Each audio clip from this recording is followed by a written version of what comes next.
باورم نمیشد تا اینکه خودم درستش کردم. میتونم بهت بگم این یکی از خوشمزه ترین شیرینیایی بود که خوردم. این رول دارچینی کدو حلوایی رو درست کن و لذتش رو ببر. اینقدر خوشمزه است خودم هم باورم نمیشه. سلام، به همدیگی خوش اومدید.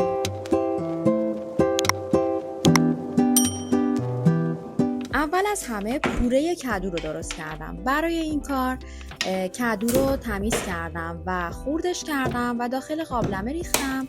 یه مقداری آب ریختم و گذاشتم تا بپزه. وقتی کدو خیلی راحت با پشت قاشق یا حالا هر کفگیری که داشتید میتونید راحت لهش کنید و پورش کنید. برای درست کردن خمیرش شیر ولرم و خمیر مایه و شکر رو با هم مخلوط کردم و درش رو بستم، گذاشتم 5 دقیقه تا خمیر مایه به عمل بیاد. مقدارهای دقیقش رو برای تو دیسکریپشن نوشتم. بعد از 5 دقیقه کره آب شده رو بهش اضافه کردم به همراه تخم مرغ و پوره کدو. همیش زدم تا خوب مخلوط بشه.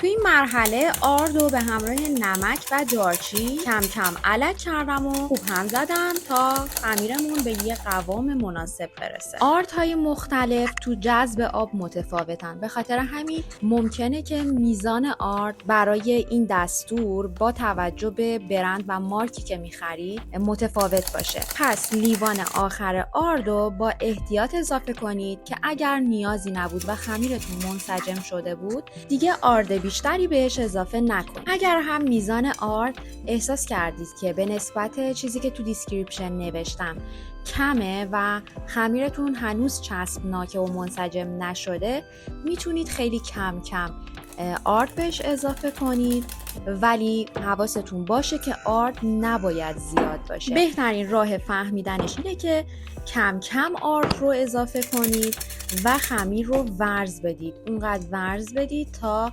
خمیرتون منسجم بشه. در عین حال یه خمیر نرم و لطیف باید داشته باشید. من برای اینکه آرد بیشتری بهش اضافه نکنم و خمیرم سفت نشه، دستمو تو مراحل آخر کار، آخر ورز دادن چرب میکنم و کم کم همینطور که میبینید روی سطح ورزش میدم.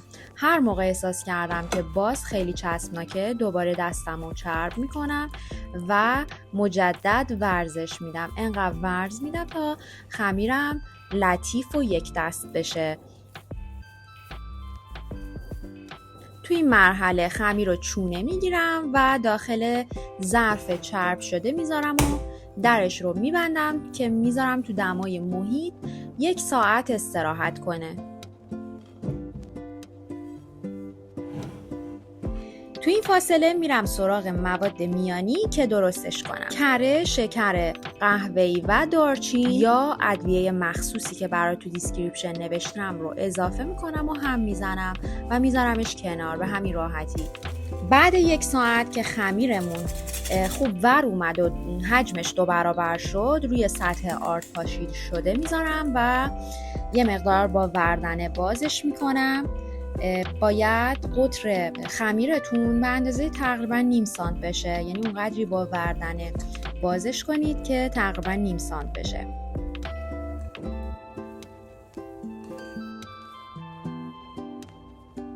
مرحله بعد مواد میانی رو با لیسک روی خمیر خوب پخشش کردم که همه جای خمیر باید مواد داشته باشه.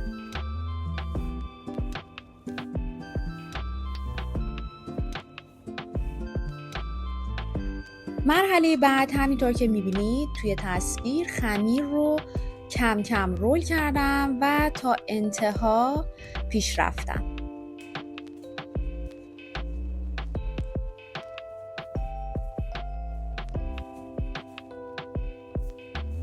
سبد هواپز رو برداشتم و کفش کاغذ روغنی گذاشتم و خود هواپز رو گذاشتم که گرم بشه. درجه حرارت و زمان مناسب برای پیش گرمایش دستگاه یا فر رو براتون کامل تو دیسکریپشن نوشتم. رول ها رو همینطور که میبینید به اندازه های مساوی برش زدم و گذاشتم داخل سبد هوا. روی سبد یه دستمال تمیز کشیدم و گذاشتم 10 دقیقه بمونه تا دوباره خمیرها حجم بگیره و بعد از 10 دقیقه گذاشتم توی هواپز تا بپزه. برای فراستینگ یا کرم نهایی که روی رول دارچینی باید بزنیم ما احتیاج به کره قهوه‌ای داریم یا کره کاراملی شده. به این صورت که کره رو باید روی حرارت بذارید تا موقعی که کف کنه و بعد یه تایمی کفش از بین بره و یه بوی کاراملی میگیره. حواستون باشه که کره نسوزه. بعد از اون به همراه پنیر خامه‌ای و خامه رقیق من استفاده کردم و پودر قند و وانیل حسابی مخلوط میکنیم تا در نهایت به یک کرم نسبتاً غلیظ برسیم. میتونید میزان رقیق یا غلیظ بودنش رو با خامه تنظیم کنید.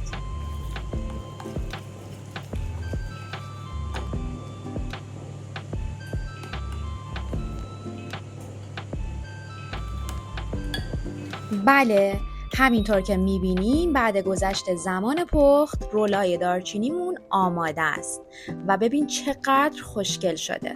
من توی ظرف جدا سروش کردم و از فراستینگی که درست کرده بودم روی رول دارچینی زدم و باید بهت بگم که این خوشمزه ترین دسری بود که من توی این مدت خوردم. حتما درستش کن و لذتشو ببر. اگه ویدیو رو دوست داشتی خوشحالم میکنی که لایک کنی و اگه کانال رو سابسکرایب نداری سابسکرایب کن و به دوستاتم پیشنهادش کن. اگه دوست داری غذاهای بیشتر و شیرینی‌های بیشتری با هواپز درست کنی من یه پلیلیست دارم که این بالا برات گذاشتم. تمام غذایی که با هواپز درست میکنم و میتونی اونجا ببینی. یادت نره حتما نظرتو برام بنویس، خیلی برام مهمه.